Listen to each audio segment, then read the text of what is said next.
শিবরাত্রির দিন ভুলেও করবেন না এই কাজগুলি, নতুবা অমঙ্গল হবে আপনার পরিবারের এবং আপনি চরম বিপদের মধ্যে পড়তে পারেন। নমস্কার বন্ধুরা, আমি সুমিতা।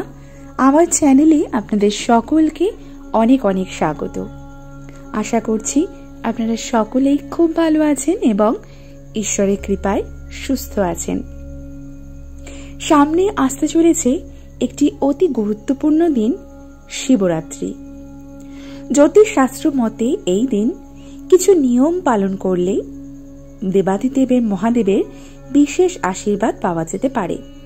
তাই এই দিন আপনারা যদি কোনো ভুল কাজ করে থাকেন, সেই কাজগুলি দেবাদিদেব মহাদেবকে রুষ্ট করে তুলতে পারেন। তাই নিজের অজান্তেই আপনারা যেন কোনো ভুল না করেন।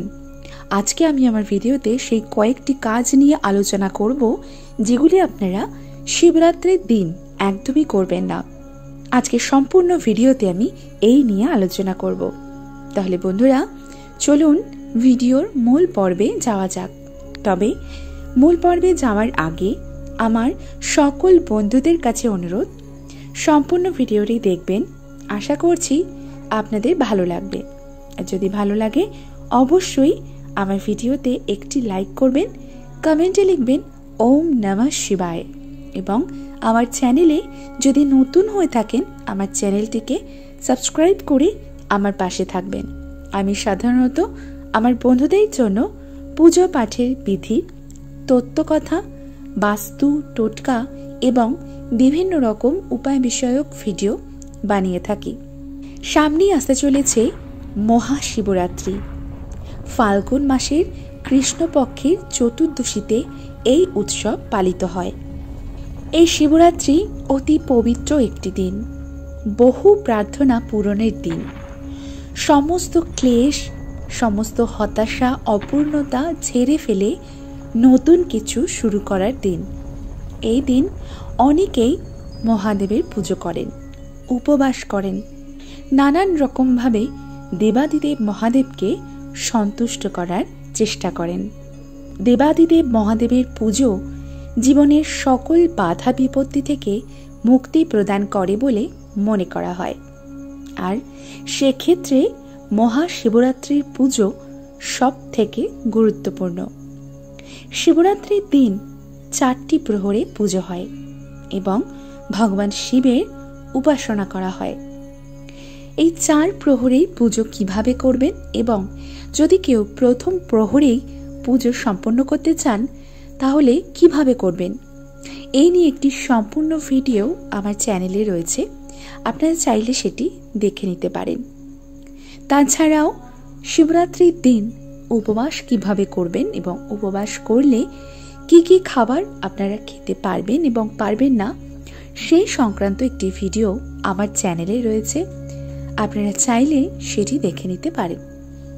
মনে করা হয় যে এই দিন মহাদেবের মাথায় শুধু একটি বেলপাতা অর্পণ করে যদি নিষ্ঠা ভরে শিবের পুজো করা হয় তাহলে ভক্তের সকল ইচ্ছা পূরণ করেন দেবাদিদেব।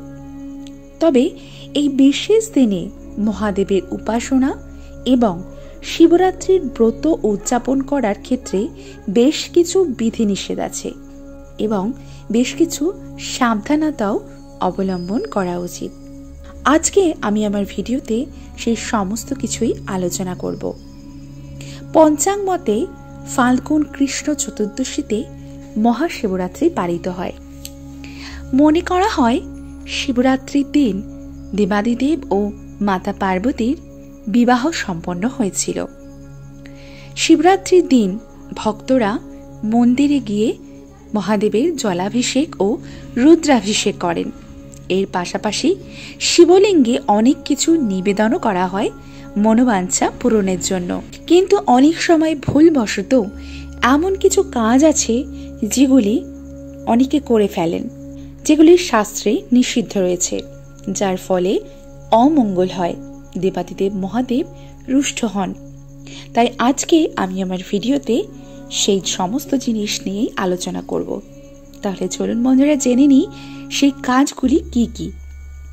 প্রথম যে কাজটি হলো, এই দিন যদি আপনারা উপোস নাও করে থাকেন, অর্থাৎ যদি শিবরাত্রি ব্রত আপনারা পালন নাও করে থাকেন, তবেও স্নান না করে কখনোই কিছু খাবেন না। আপনারা স্নান সেরে তবেই আপনারা কিছু গ্রহণ করবেন পুজো সেরে। আপনি যদি মহাশিবরাত্রির দিন দেবাদিদেবকে খুশি করতে চান, তবে এই দিন কালো রঙের পোশাক একদমই পরবেন না। এই দিন কালো রঙের পোশাক পরা অশুভ বলে মনে করা হয়। দেবাদিদেব মহাদেবের অত্যন্ত প্রিয় হল বেলপাতা। তিনি মাত্র একটি বেলপাতা পেলেই খুশি হন। কিন্তু শিবরাত্রির দিন কখনোই মহাদেবের মাথায় তুলসী পাতা অর্পণ করবেন না। বলা হয় তুলসী হলেন নারায়ণের শালিগ্রাম রূপের স্ত্রী, তাই তুলসীকে শ্রী বিষ্ণুর প্রিয় পাতা বলে মনে করা হয়। সেই কারণে শিবরাত্রির দিন কখনোই দেবাদিদেবকে তুলসী পাতা অর্পণ করতে নেই। ভগবান শিবের অত্যন্ত প্রিয় ফুল হল ধুতুরা। শিবপুরাণ অনুসারে ভগবান শিবের পূজায় কেতকী ফুল নিষিদ্ধ। তাই কেতকী ফুল সাদা হলেও ভগবান শিবের পূজায় কিন্তু নিষিদ্ধ। তাই আপনারা ভুল করেও দেবাদিদেবকে কেতকী ফুল অর্পণ করবেন না। শিবলিঙ্গে কখনোই প্যাকেট দুধ ব্যবহার করবেন না। ঠান্ডা একমাত্র গরুর দুধই ব্যবহার করবেন। দুধটি যেন গরম না হয়ে যায় সেই দিকে খেয়াল রাখবেন। সব সময় শিবলিঙ্গে ঠান্ডা দুধ অর্পণ করতে হয়, সেই দিকে অবশ্যই খেয়াল রাখবেন। এবং অভিষেক করার সময় সর্বদাই রূপ, ব্রোঞ্জ কিংবা তামার তৈরি পাত্রের ব্যবহার করবেন। অভিষেকের জন্য কখনোই আপনারা স্টিলের পাত্র ব্যবহার করবেন না, কারণ পুজোর কাজে কিন্তু স্টিলের পাত্র ব্যবহার করতে নেই। তাই স্টিলের পাত্রে কখনোই দেবাদিদেব মহাদেবের অভিষেক করাবেন না। শিবরাত্রির পুজোয় দেবাদিদেবকে ভাঙা চাল অর্পণ করবেন না। অক্ষত মানে অখণ্ড ধান এবং চাল, এটি পরিপূর্ণতার প্রতীক। তাই ভগবান শিবকে অক্ষত নিবেদন করার সময় খেয়াল রাখবেন যেন সেখানে কোনো ভাঙা চাল না থাকে। শিবরাত্রিতে দেবাদিদেবকে 3 পাতার বেলপত্র অর্পণ করা হয়। খেয়াল রাখবেন যেন বেলপাতাটি ছেঁড়া ফাটা না হয় এবং নোংরা না হয়।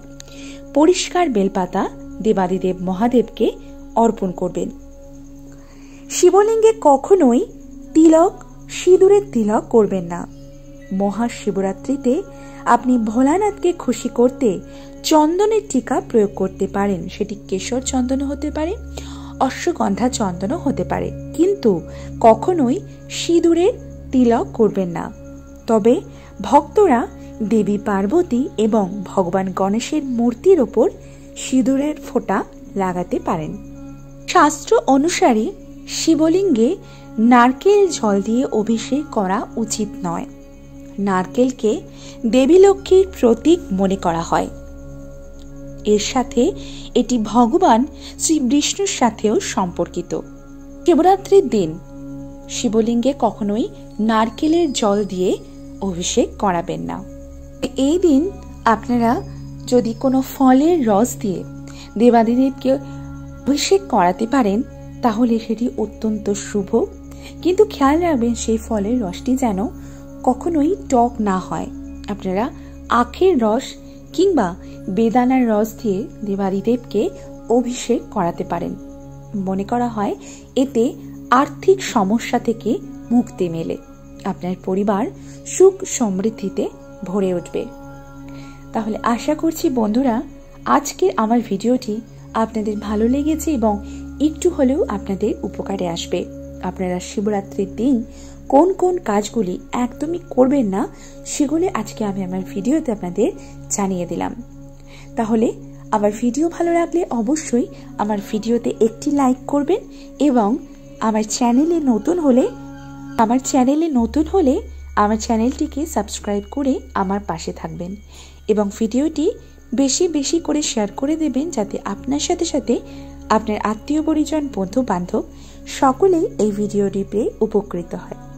তাহলে বন্ধুরা, আজকের ভিডিওটি আমি এখানেই শেষ করছি। আবারও দেখা হবে আপনাদের সঙ্গে নতুন কোনো একটা ভিডিও নিয়ে খুব শিগগিরই। ততক্ষণের জন্য আপনারা সকলে খুব ভালো থাকবেন এবং ঈশ্বরের কৃপায় সুস্থ থাকবেন।